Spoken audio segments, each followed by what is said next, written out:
Welcome to the Fanatical Elfz Show, part of the Elfz Network. We are a bunch of wild and crazy Cleveland Browns fans, bringing you all the latest in Browns news. Tune in now.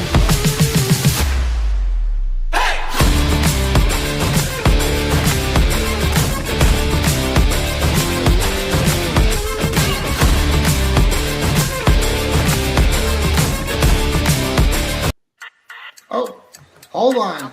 Wow. We're live and we're having technical issues. Hello, everybody, and welcome to the Fanatical Elfz Show. It's a Thursday night, and we're two wild and crazy guys. Man, Wow. I'll tell you, Steve, I've got I should have told you before we went live, I've got a technical issue. I'm trying to get my mouse back, so hold tight, everybody. Hope you enjoyed watching the new show with Ethan Greenberg and Heather earlier at 7 o'clock. If you're tuning in here to the Fanatical Elfz Network, the best doggone show in the land, I believe. If I screwed that up, sorry, Ethan. Sorry, Heather. I'm really bad with titles. Steve, how are you tonight? Oh, I'm doing well. Took our dog out after we ate dinner at about 10 till 6. It was 60 something degrees. Just came back in, taking her out again. It's dropped over 10 degrees in an hour and a half. That's one hell of a cold front. I tell you. It is. And we're up in the 70s today. Oh, Broke my a record gosh. yesterday. Oh, 75 yesterday. Man. Other than that, we had ice overnight, so we got a 2-hour delay here with schools. So that was good. I got to sleep in a little bit. oh, that's nice. Yeah. And by the way, I want to say congratulations. It is National School Counselor Week. Yes. There you go. You got a week. And it's almost over. You didn't even know. No, I did. Every year we counselors, we do a lot of stuff and we cover a lot of ground as in our school buildings, and we wear lots of hats. I was a teacher, Steve, for 12 years when I first started my career, and so I've transitioned to school counseling, and it's been a joy. I've been doing it for a long time, 20 some years now. This is year 33 in the field. So thank you for that plug, Steve. Yes, the National School Counselors Week. If you know a school counselor, please tell them thank you for all the things that they do, because they do a lot. And buy them a hat, because apparently they wear a lot of hats. Well, okay, there's the guy in the background, Steve. Myles Garrett. Yeah, that guy, right there. He's everywhere. He'd hit the radio circuit, TV circuit. He wants out of Cleveland. He wrote a letter. And yeah. And we've heard him talk now. And since then, we've also heard players like David Njoku and Denzel Ward come out and talk a little bit about the situation. How are you feeling tonight about everything, Steve? I know you wrote an article about it. I wrote an article, and if people want to find it on Fans First Sports Network, it's called "Why the Cleveland Browns Won't Trade Myles Garrett." It's pretty simple. Like I said on my podcast on Monday, I would have to go look at the contract breakdowns, like a Jack Duffin, like a Bill Sparks, just to see if it was plausible. It's not plausible. Mm-hmm. First of all, a $36 million dead cap hit. Now that's a lot of money. Mm-hmm. And then plus you got to absorb the remaining $14 million of his contract. So basically, like Bill Sparks pointed out, to get to $5 to $7 million under the cap, you would have to redo Denzel Ward's contract, extend Deshaun Watson's contract again. Oh my God! And cut Jack Conklin. That's now not right now. Right now, the whole thing is just so fishy. It is Yeah. fishy, fishy, fishy. January 14th, he said on Hard Knocks, I think we can compete this year. I like the direction the team is going. He Yep. said that on January 14th. Yep. All right. I've also heard that he was a little wishy-washy after he got away from the team and the interviews, bouncing it back in his head. Now, talking to various star athletes that we can talk about here in a minute. No. Well, yes, we will. And by the way, he didn't change his mind at the Pro Bowl. The Browns have known that he's wanted to trade the week before the Pro Bowl. So get that out of your head. No, listen. And, he went to the Pro Bowl. How many times has he gone? Yes. So many. Basically, they were close to a long-term. They were close to an extension. He was going to get like $200 million. He's going to be the highest paid defensive player in the league. Yeah. It was all on track.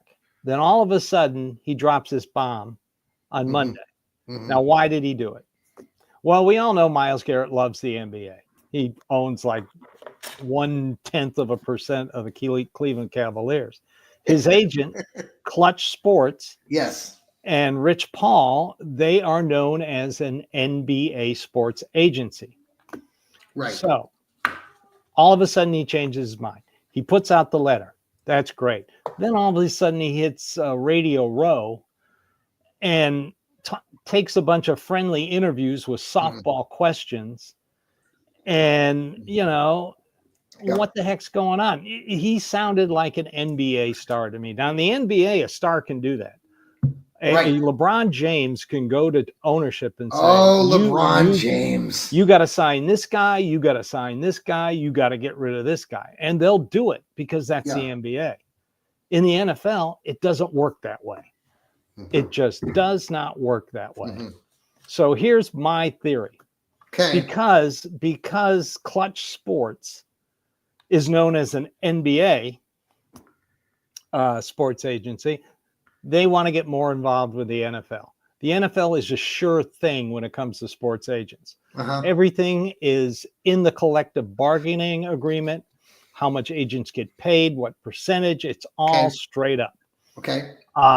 So they want to get into the NFL market. How do they do it? They do it with their biggest NFL star. They get in his ear. They tell him, you need to tell them. And now remember, Clutch Sports was close to an agreement on an extension. Yeah. Make him the highest paid defensive player. Yep. And then they get in his ear and they tell him, no, what you want more power.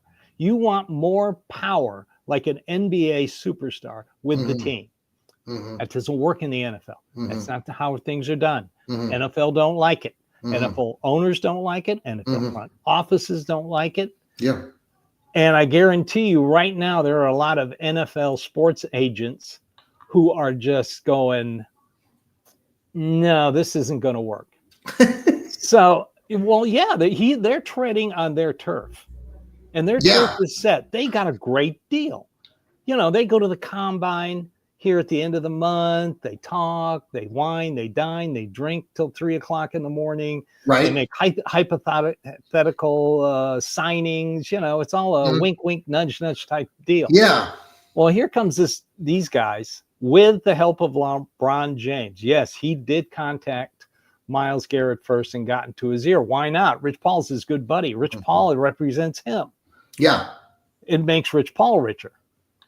So everybody, you look at social media, you listen to the crap on Cleveland sports radio stations. They're all mad at Andrew Berry. For some odd reason, they're all mad at Paul DePodesta. I guarantee you can walk into the Browns locker room, 80% of them wouldn't even know who the hell he is. And the other percentage would say, why does everybody talk about this guy? And that's who they're mad at. You need to be mad at Rich Paul, Clutch Sports, and a little bit LeBron James. I know that's supposed to be sacrilegious, but he's screwing with Rich Paul is screwing with another Cleveland professional team. And he's dragging Myles Garrett down with him. Because first of all, they control him for 2 years. Nothing he can do about it. And if they slap a franchise tag on him, they control him for 4 years. And that's going to be what? $72 million. So what? They can do that. So basically, Myles Garrett and he doesn't have a no trade clause. He can't veto a trade. Who do you think is going to give the Browns the best deal? I mean, Myles Garrett could talk about the Commanders and what other, up and coming and playoff teams he wants to. The team that's going to give the Browns the best deal is a bad team because those those 2 other first round draft picks are most certainly going to be top 10. Why would you trade them to somebody and get a first round draft pick at pick 29? That makes no sense. Or 26.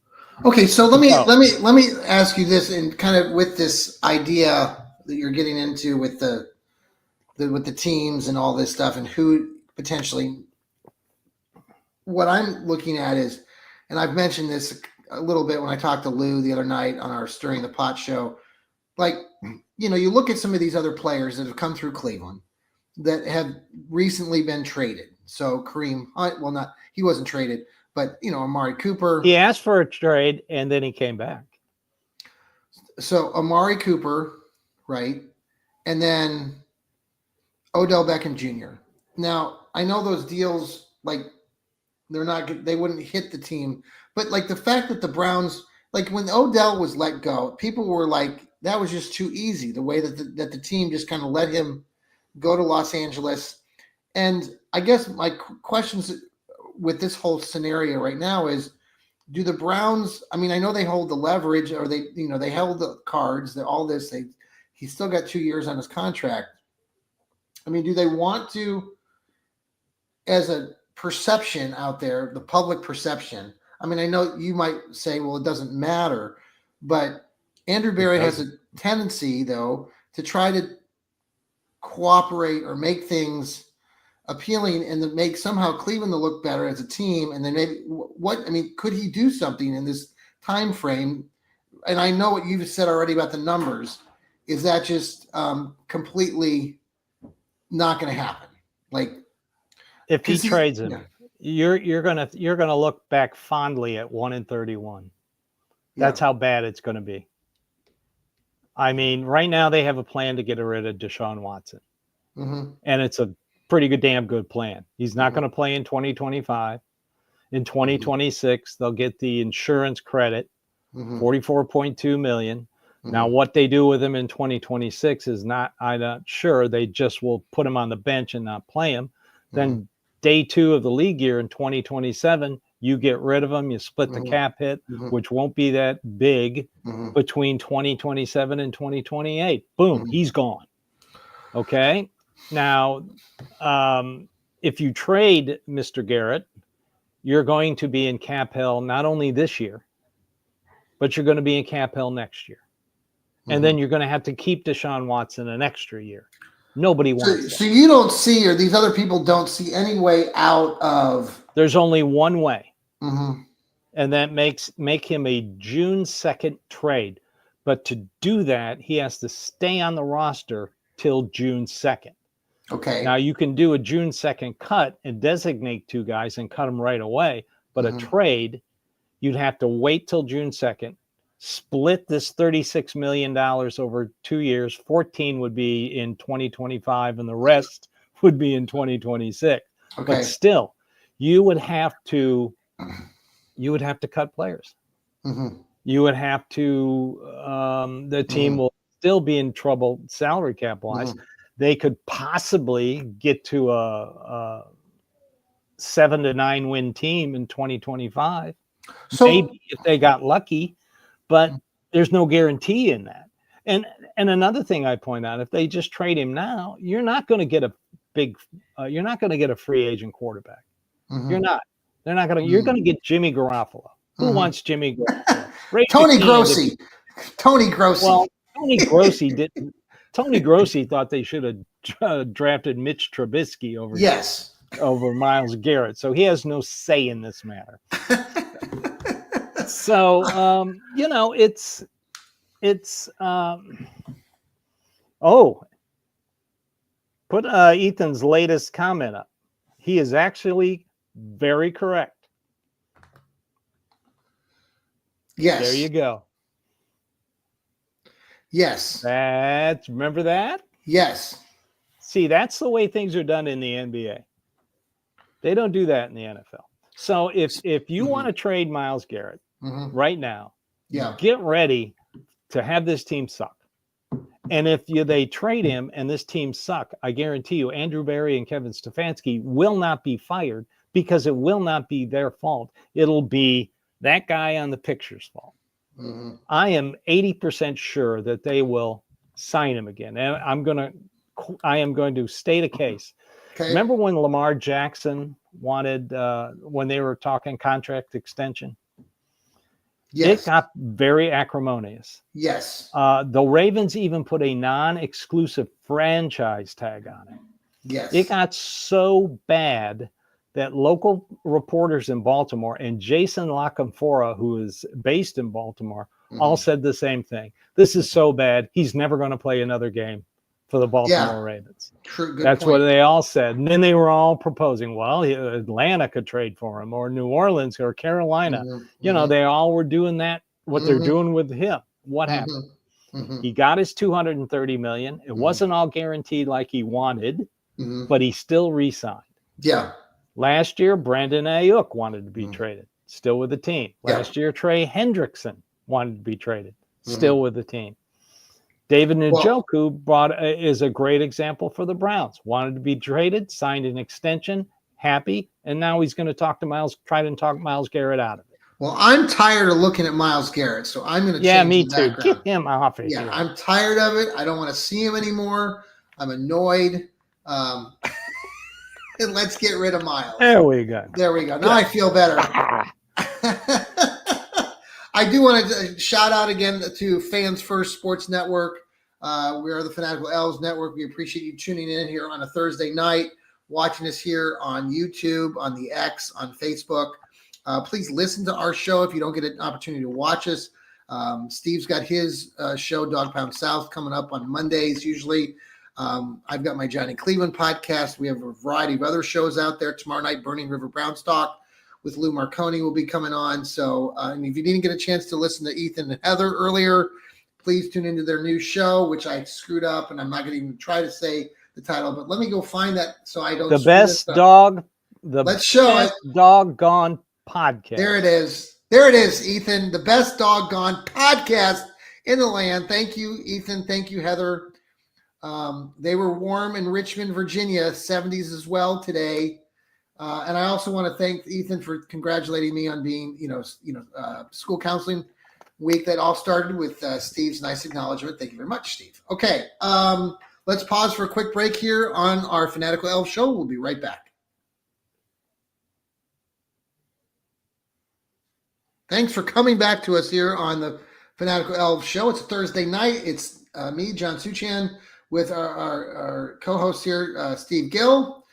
Steve and I have been talking about Myles Garrett. Steve has recently written an article about the latest in the numbers and whatnot. Please check that out on Fans First Network on their website. Really good information there. My other point is, why would they purposely destroy their salary cap by trading him? Sure. Why would they do that? Yeah. They presented Myles. They didn't get into specifics because you're not supposed to, because it'll be out in social media in less than 10 minutes. But they told him we plan on being, they told him they were going to fix the roster. We're going to revamp the quarterback position. We're going to be competitive in 2025. We are going to win in 2025. Yep. So, it's a trade. A trade, it just doesn't make sense. It doesn't make sense to blow up your franchise for one guy. A guy his first 6 years in the league was When I asked what really, was his goals in this season, he always said to win Defensive Players of the Year. Why didn't he say to win a Super Bowl if he was so concerned it about does feel Super like, Bowls? Steve, it really does. And we've talked a little bit about LeBron here. And I know we talked a little bit off air, and I've talked about my conversation with Joel Cade way back when you referenced those press conferences back in the middle of January and how his tune changed quite a bit. And Joel said at the time, because Myles mentioned LeBron, and I mean, Joel's concern was, oh shit, we're, that ain't good. And you can see that in the way that Myles presented everything yesterday. That interview with Rich Eisen. I mean, my God, he looked like he was going to take a nap. I mean, he was very, I won't say cocky, but he was very confident, and I didn't like it.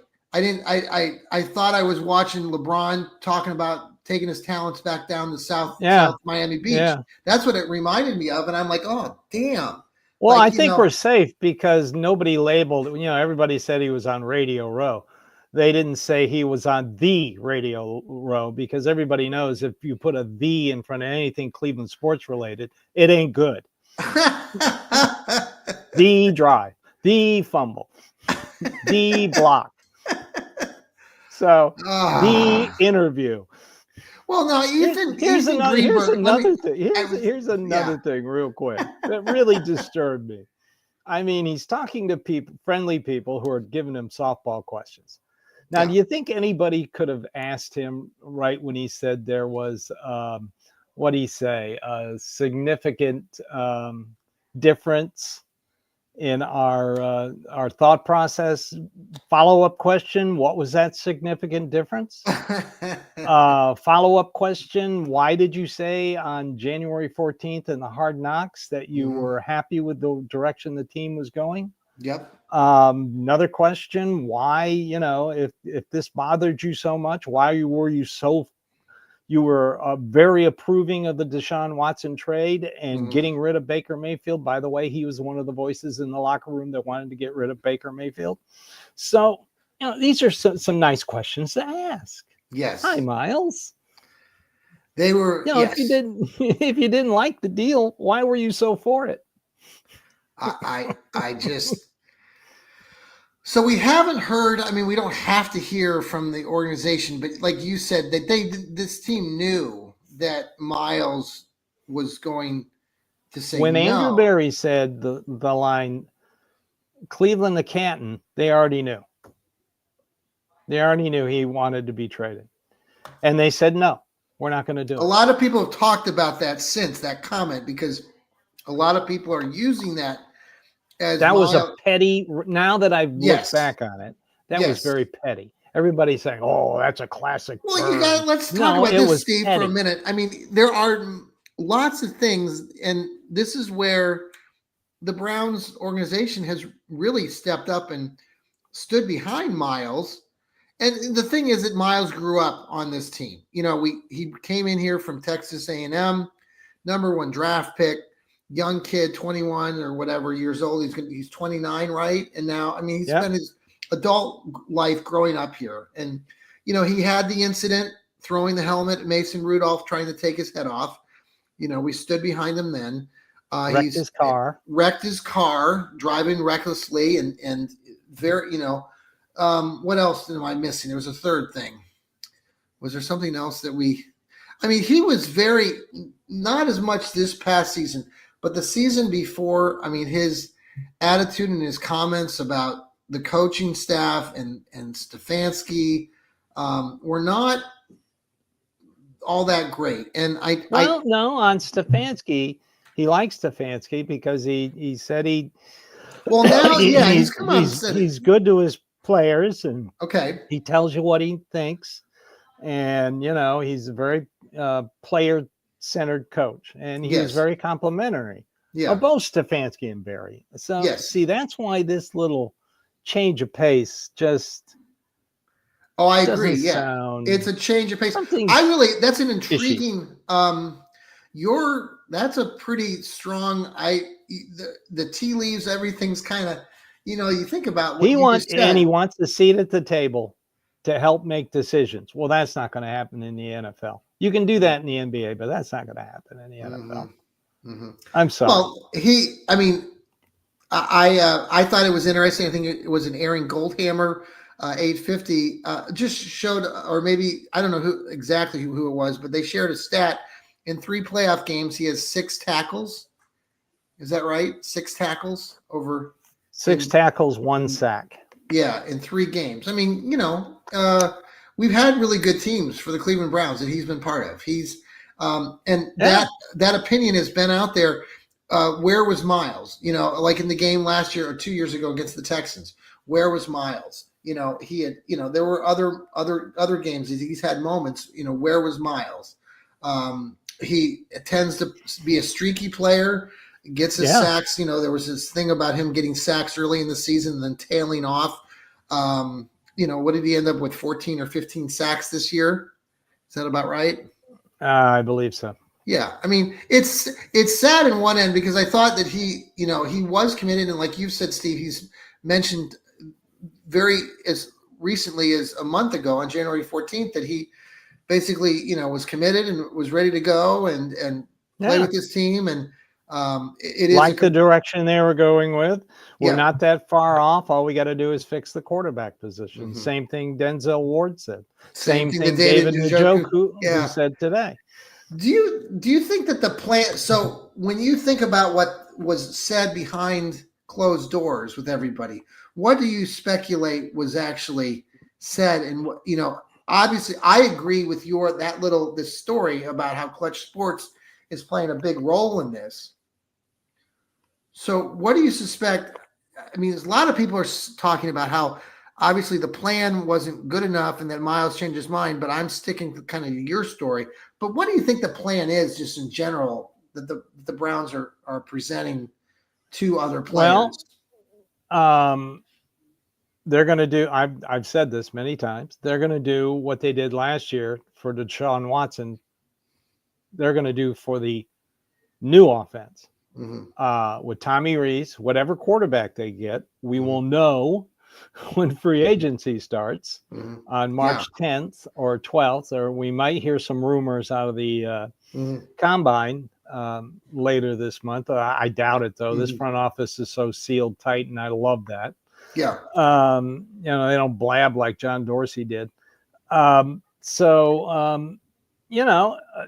They get their quarterback. Mm-hmm. But first, this has to be resolved. I mean, Myles has got a $5 million bonus due on March 15th.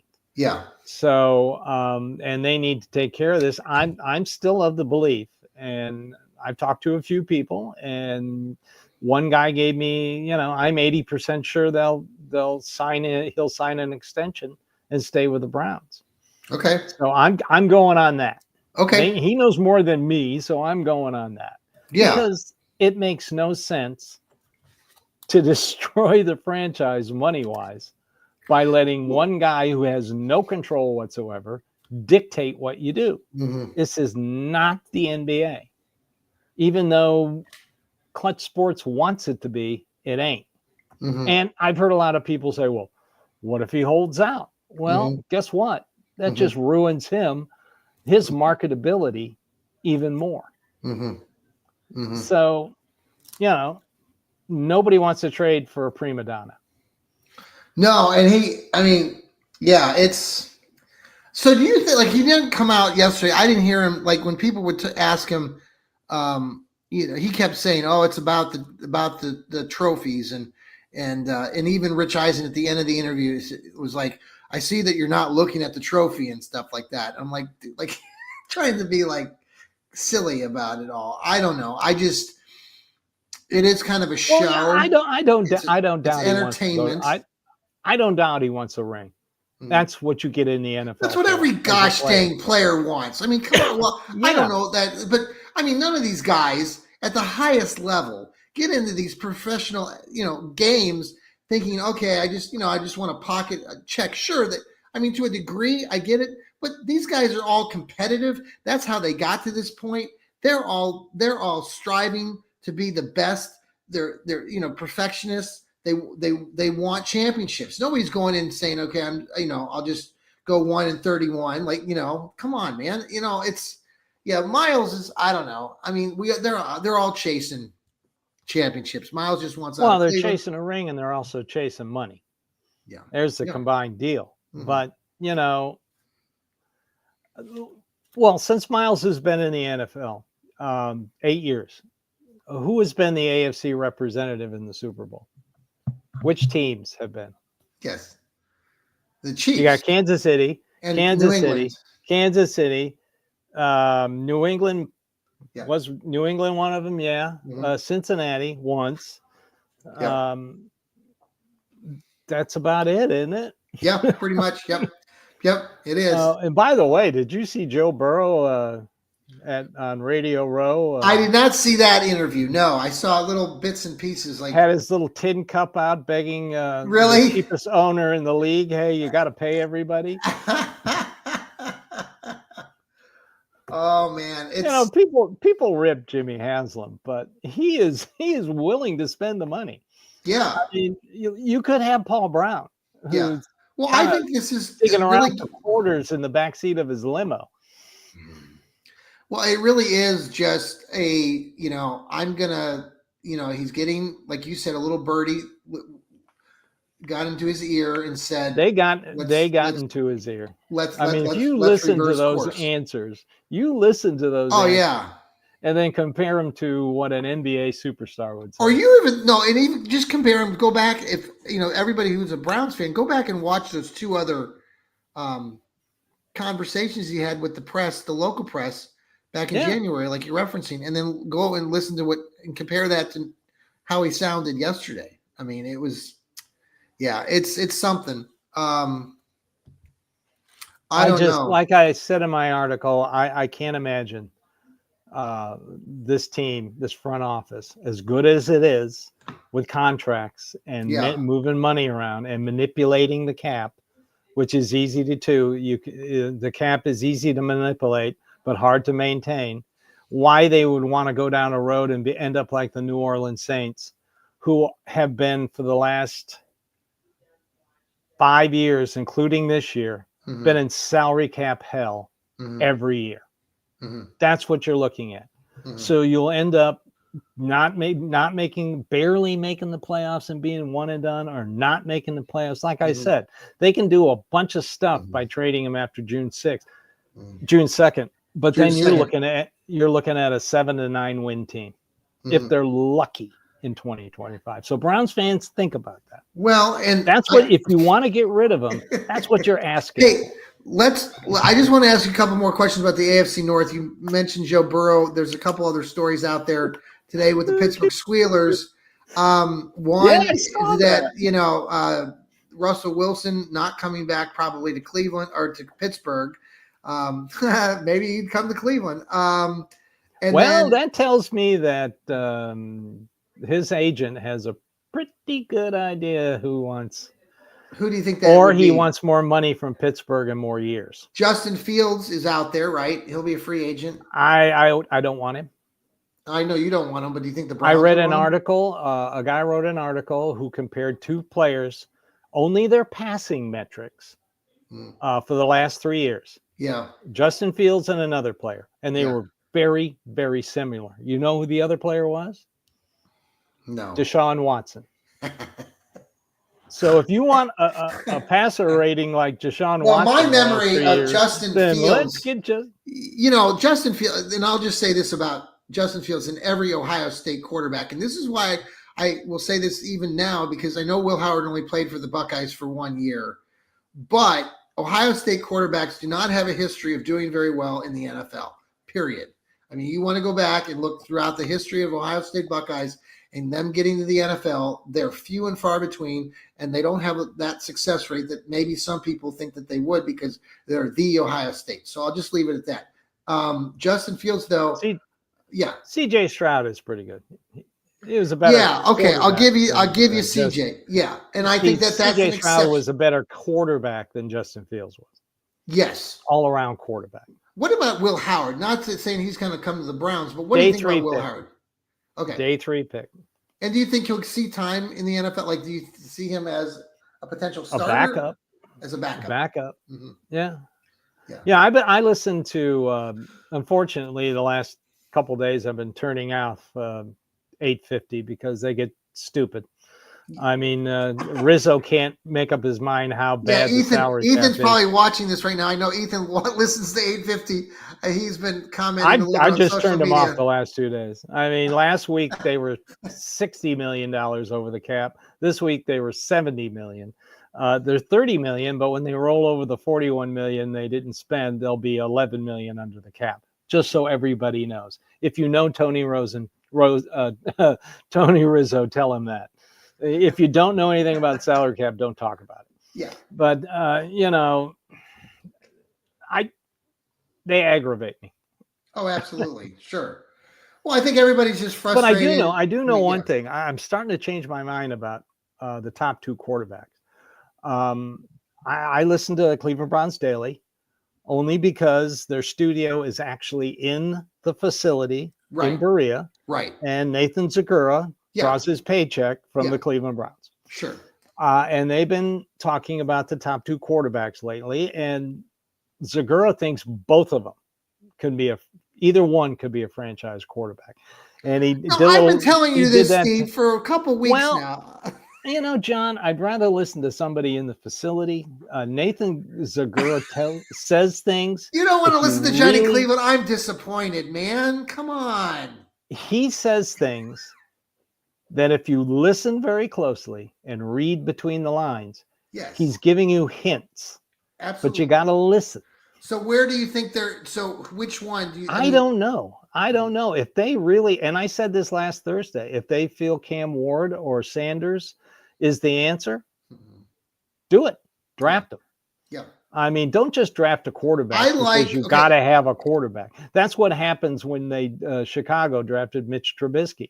They had to have a quarterback. Cam Ward, to me, I mean, they've talked about him being maybe the most ready. Some analysis have said that. When I've watched the film on him, I know there's wide receivers that are wide open and whatnot, but I liked his game, or I liked the video of what I've seen, just because I think he's a big kid. He doesn't have to run with the ball, but when he does run, he looks smooth. He doesn't look, scattered all the time. Shadir Sanders, I like him the most, and I've said already that I think that Stefanski could do a lot of stuff with Sanders because he's good at sitting in the pocket. He doesn't run with the ball. I know he gets sacked, but I like his pocket presence. Well, that's because in Colorado, he didn't have the greatest offensive line. I like his pocket presence. I like the accuracy. I like the fact that he can hit some targets in windows.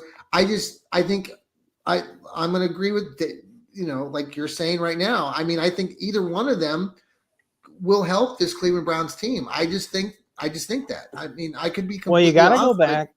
You got to go back to the Tommy Rees media gathering when he said, we want a smart quarterback who makes quick decisions, who makes the right decision. And Shadir Sanders. And I said on my podcast, he's talking about Bernie Kosar.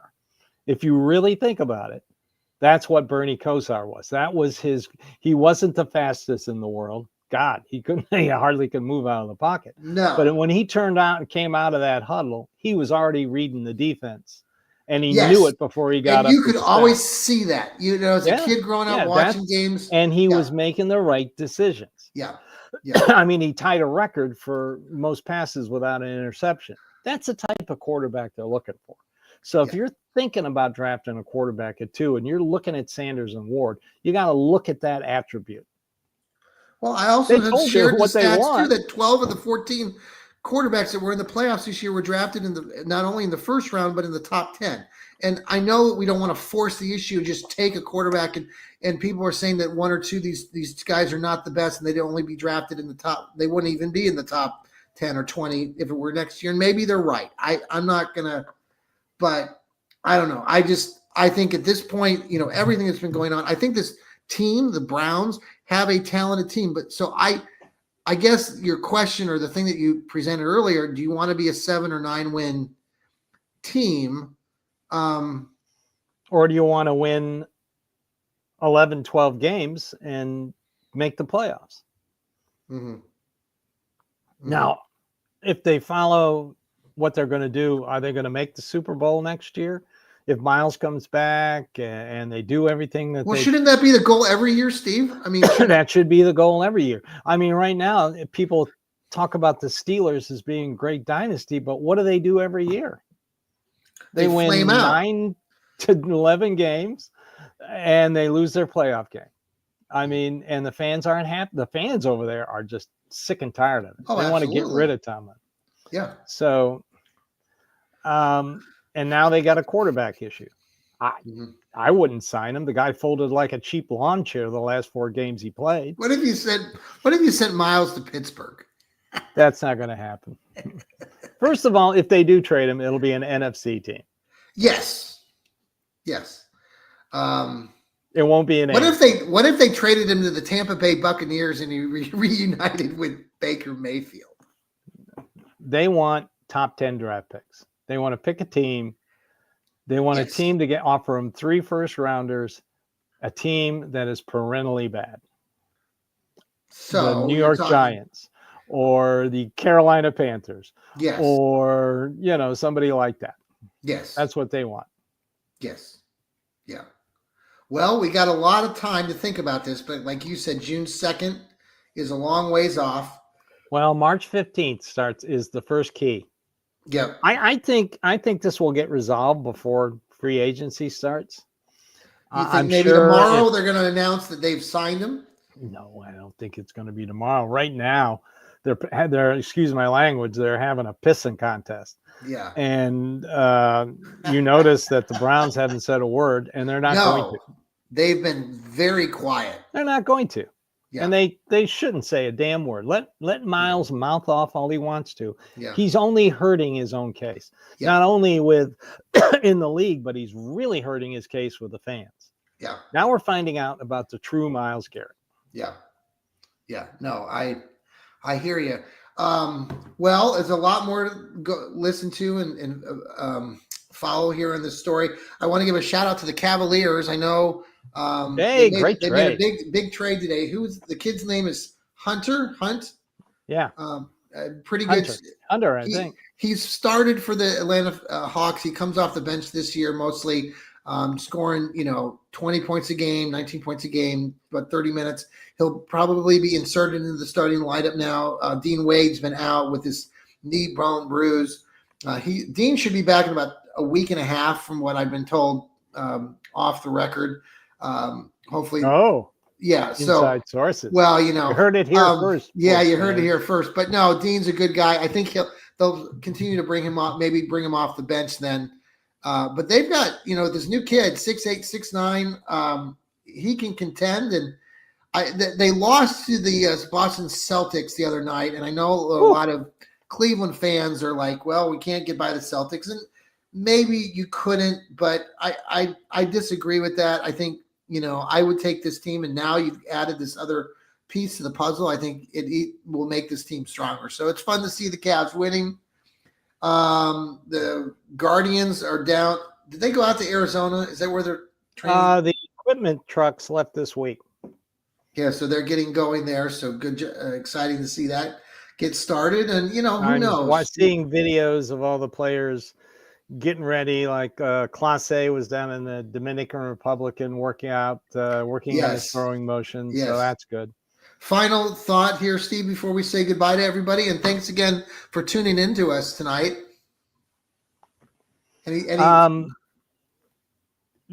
Don't believe anything you hear from the Cleveland media. Why not? Because they're lying to you. Yes, and they know they are. It was really funny because Grossi actually brought up Jason. He's at Jason, capital J, _ OTC. He's very smart, knows contract. Yeah. He even brought up his tweet from Monday. Okay. And Grossi goes, do we have to talk about it? Rizzo goes, do we have to talk about it? It's boring.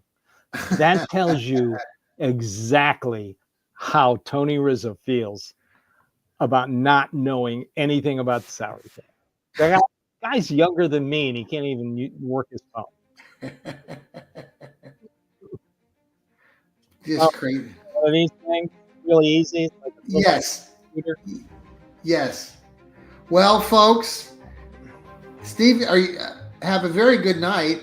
I hope stay warm with that cold front that just came through. It's only 50-something degrees. It's going to be a fun Friday. My son, my youngest son, Grant Man, he always looks forward to a fun Friday. He gets to go work with the dogs tomorrow at the doggy daycare that they have. So, and you go out for pizza. That's right. Yes, you follow. I did. I'll say this. I had pizza last night. We get, do you have Jets Pizza down there? Oh, yeah, Jets? We do. Yeah, I love Jets. I actually tried another local place, but Jets is always just good. And it's not the most expensive, but it's just good, Chicago style, sort of, thicker crust. Detroit style. Thank you. Yeah. Sorry, all you don't want to offend anybody. Yes. But we had it yesterday. Wife was coming home late from work. Didn't want to see that because it's not a good late night snack. And then I ate some of it today at work since I'm, school counselor, National School Counselor Week. Thank you again. Some of my colleagues saw the pizza and they were very hungry, not happy that I brought pizza because they wanted it too. So, all right, everybody, have a very good rest of your night. Go Browns. Take a breath, Browns. Take a breath, Browns fans. Just take a breath. Go Browns.